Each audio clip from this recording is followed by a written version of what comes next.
আজকে আমরা দেখব সপ্তম শ্রেণীর বিজ্ঞান অনুশীলনী বই এর 38 পৃষ্ঠায় যেই চোখগুলো রয়েছে, তো এই চোখগুলো তোমরা কিভাবে লিখবে।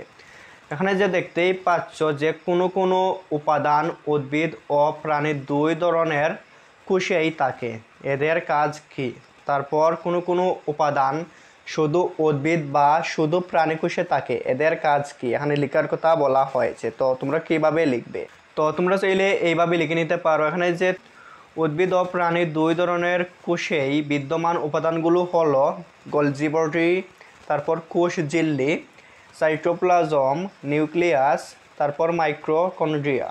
এদের কাজ নাম্বার 1-এ দিতে পারো গোলজি বডি, এখানে লাইসোসোম তৈরি করা ও প্রোটিন জাতীয় পদার্থের সংশ্লেষণ করা। তারপর 2 কোষ ঝিল্লি, প্রাণী কোষে কোষ ঝিল্লি সবচেয়ে বাইরের স্তর, কিন্তু উদ্ভিদ কোষে এটি কোষ প্রাচীর ও সাইটোপ্লাজমের মাঝে অবস্থান করে। তারপর 3 নাম্বার সাইটোপ্লাজম, কোষের অধিকাংশ কার্যাবলী সাইটোপ্লাজমেই সম্পাদিত হয়।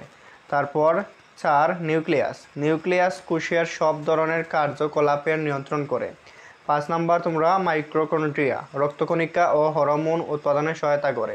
বিভিন্ন ধরনের পদার্থ যেমন CA তারপর এর স্বয়ংক্রিয় পরিবহন করতে সক্ষম।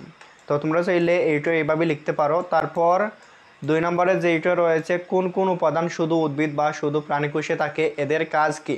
এখানে তোমরা উদ্ভিদ কোষের উপাদানগুলো হলো ক্লোরোপ্লাস্ট, কোষ প্রাচীর, কোষ গহ্বর। এদের কাজ এখানে ক্লোরোপ্লাস্টের কাজ দিছে, এই ক্লোরোপ্লাস্ট উদ্ভিদের খাদ্য তৈরিতে সাহায্য করে। তারপর কোষ প্রাচীর জলে দ্রবীভূত আয়ন, পুষ্টি উপাদান ও বর্জ্য পদার্থ সঞ্চয় করে উদ্ভিদের অভ্যন্তরীণ অবিশ্রামণিক চাপ নিয়ন্ত্রণে ভূমিকা রাখে। তারপর কোষ গহ্বর, কোষ প্রাচীর কোষের নির্দিষ্ট আকৃতি দান করে বাইরের প্রতিকূল অবস্থা থেকে ভেতরের বস্তুকে রক্ষা করে। প্রাণীকোষের উপাদানগুলো হলো, তারপর এখানে যে প্রাণীকোষের উপাদানগুলো হলো লাইসোসোম, সেন্ট্রোসোম। তো এদের কাজ লাইসোসোম পরিপাকে অংশগ্রহণ করে। তারপর সেন্ট্রোজোমে থাকা সেন্ট্রিওল কোষ বিভাজনের সময় এস্টার তৈরি করে। তো তোমরা চাইলে এইটা এইভাবে লিখতে পারো। তারপর উপরেরটা এইভাবে লিখতে পারো।